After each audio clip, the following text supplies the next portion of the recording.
Se buscarmos a definição de ira no dicionário, vamos entender o seguinte: sentimento intenso e permanente de ódio, mágoa e rancor, normalmente contra uma ou algumas pessoas. Trata-se de uma emoção poderosa que pode se manifestar de diversas maneiras na vida de um homem. Costuma ser uma resposta emocional a situações de frustração, injustiça ou desrespeito, e apesar de suas origens compreensíveis, pode se tornar um fardo pesado e destrutivo.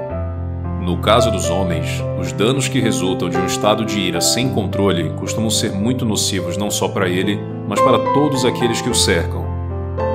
Hoje, os homens sentem raiva ao lidar com sua situação financeira quando ela não está dentro do que esperam, se irritam com certos comportamentos de algumas mulheres, ficam raivosos com o trabalho que precisam fazer e etc. São só alguns exemplos.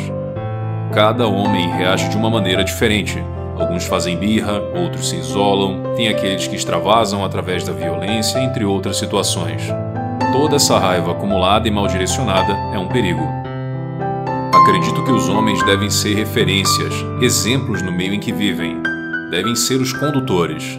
Se não reagem de maneira adequada às situações que exigem mais do aspecto emocional, deixam de ocupar um papel importante.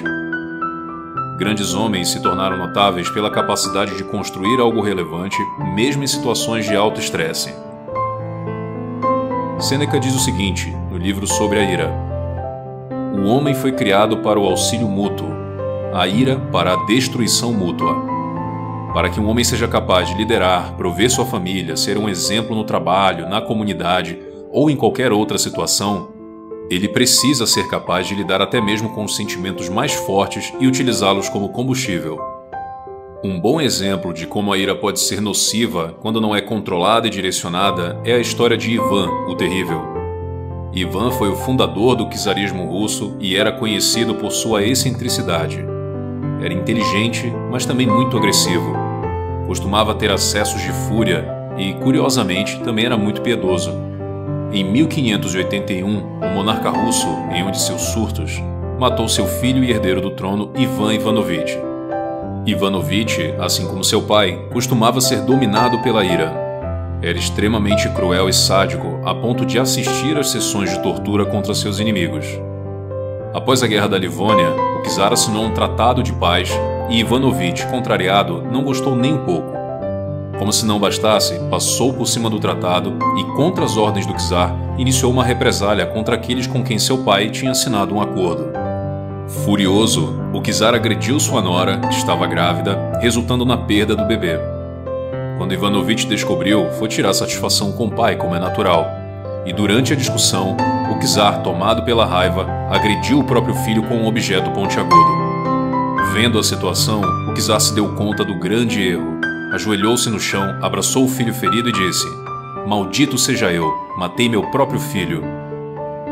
Para piorar, o filho ferido acordou e disse: "Morro como um devoto filho e humilde servo." Acredito que essas palavras tornaram a situação ainda mais difícil para o czar. Depois dessa história, podemos perceber algumas coisas.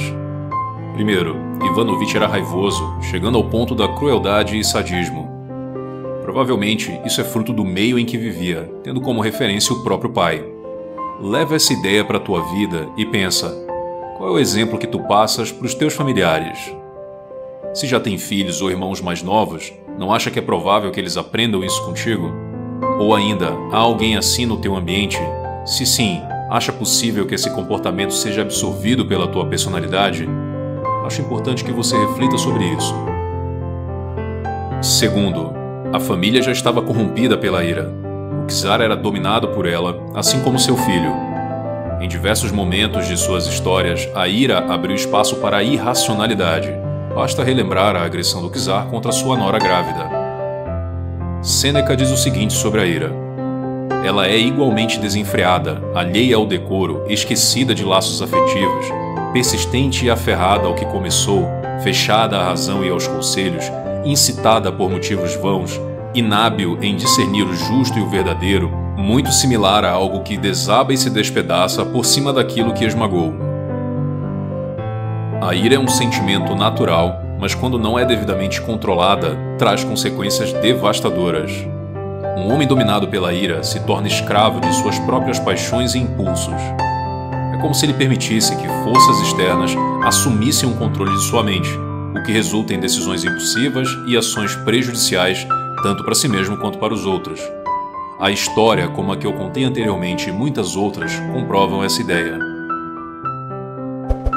Deixe o seu like, inscreva-se no canal e ative o sininho para não perder os próximos vídeos.